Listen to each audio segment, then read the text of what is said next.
many of you have been listening to us for a while, that what it is all about is finding something to feel good and focus upon it. And you say, oh, yeah, that's all fine and well for you, Abraham. You don't have rent to pay. You don't care where your next meal's coming from because you don't really have a body.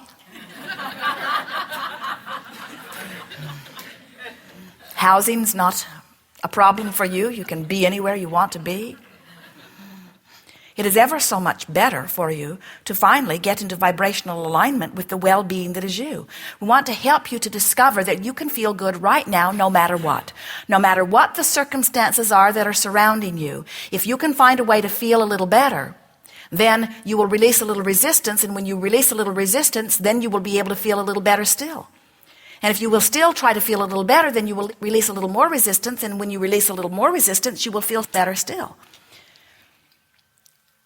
Teachers say, follow your bliss. We think those are the best words that have ever been offered. We think that if you could do that, if you could follow your bliss, if that mattered more to you than anything, or if you could be one that your grandmother had taught to be one who appreciates, then you would live happily ever after also.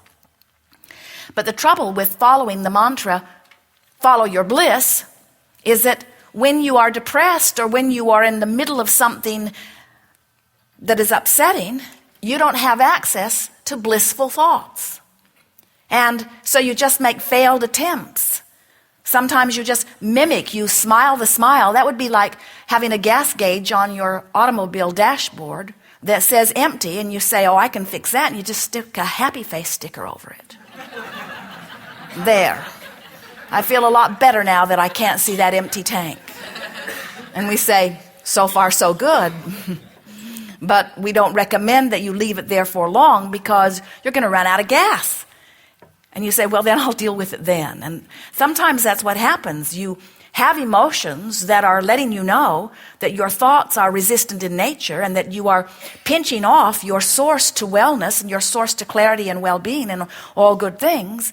And you say, well, I'll deal with it later. Meanwhile, I'll just pretend that I'm happy. I'll smile when I'm supposed to, and I'll say the right words, while deep down inside, something's sort of gnawing at me. And what we're wanting you to decide today is that you're not going to let anything gnaw at you anymore. You're going to get back out into the sunshine where you belong.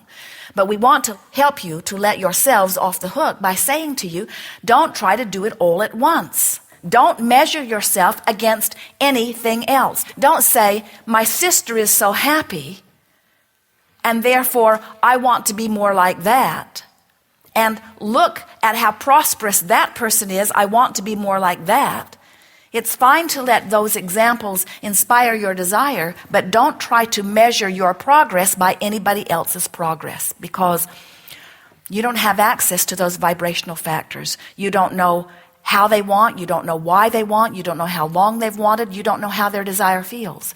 You don't know what they believe, you don't know why they believe, you don't know how they came to believe it, you don't know how deeply they believe it. You cannot measure the vibrational frequency of anyone else, only yourself, and you do it through your own emotions. As we're moving forward here today, we want to show you how you can release resistance. And we like to talk about releasing resistance by saying moving up the vibrational meter.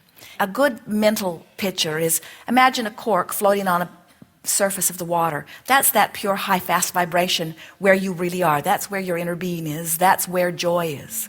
That's who you really are. Now hold the cork under the water. That's what negative emotion is. But notice that when you let go of the cork, it bobs right back up to the surface. And so as we're talking about this vibrational meter, we're talking about the lower vibrations or the more resisted vibrations being those like depression and despair. In other words, hatred is lighter than depression or despair. And anger is lighter still. And blame is lighter still, believe it or not, because there is more power in blame. And frustration is lighter still. And a feeling of contentment is lighter still. A feeling of hopefulness is lighter still. And then there is that feeling of appreciation and love and joy that are lighter still.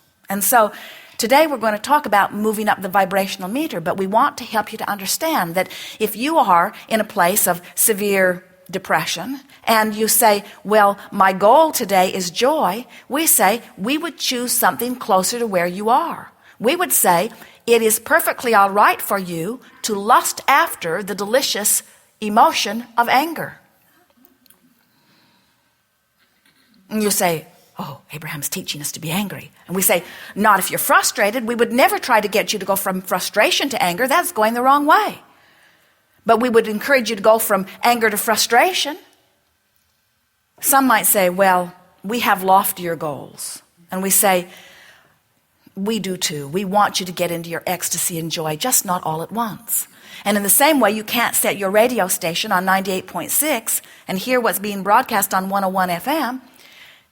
If your vibration is set on anger, you're not going to go to joy, not without changing the subject. And even if you can change the subject, if you are in a very strong place of negative emotion, you're going to return there. Now some of you are thinking, Abraham, I sat in that chair one day, or I saw someone sit in that chair one day, and you wouldn't even let them talk about what was bothering them.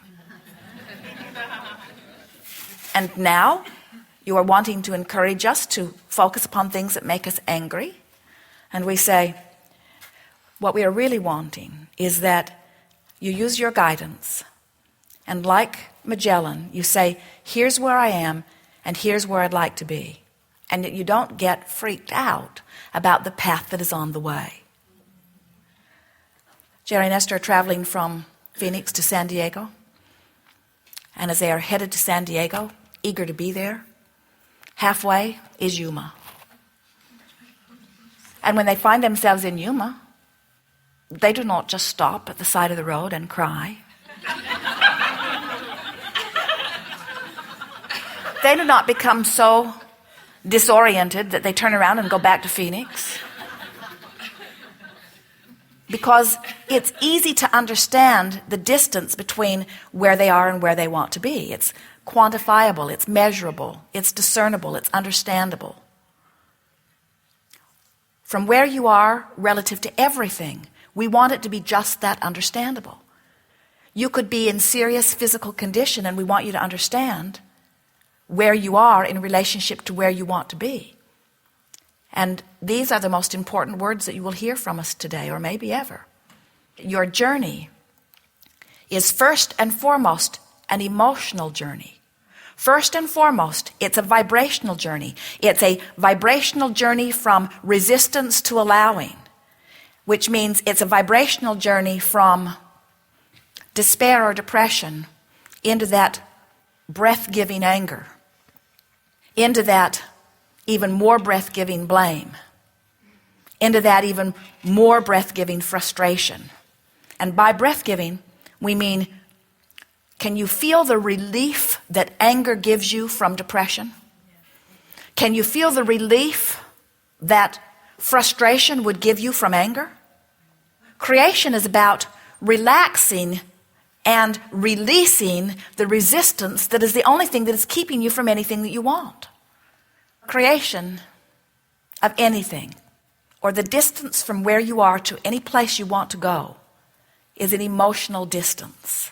If someone says to us, Abraham, I don't have enough money and I want more money, they think that the journey is from not enough money to more money. They think that the journey is to find a way to get more money.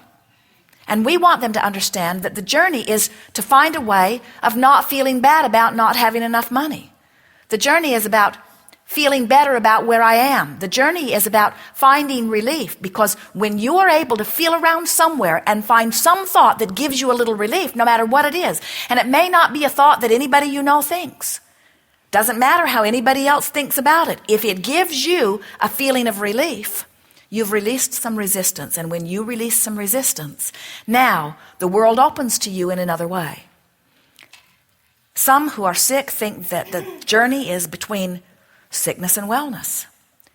Even when you are in physical pain, you think that the journey is to stop the pain and to be free of the pain. And we say that is a closer understanding, because in the relief of the pain, you are allowing the wellness. But if you will let it be an emotional release first, rather than the physical release of the pain. In other words, if you could say, yes, my foot hurts, or yes, my tooth hurt, or yes, my stomach hurt, yes, I am in pain, but I am more afraid. And if you could release the pain of the fear, the other pain would have to go too, because they all come from the same place. They are all about the same thing. So today, we're going to move up the vibrational scale. Up the vibrational, let's give it a name, the emotional scale. It is vibrational, but let's call it the emotional scale. And if you will make a decision today that you are going to discover from wherever you are relief from that emotion, and we want to say to you, even in the upper registries of love and joy, there is still potential for relief in emotion. In other words, there is no limit as far as we can figure out to how good we can all feel.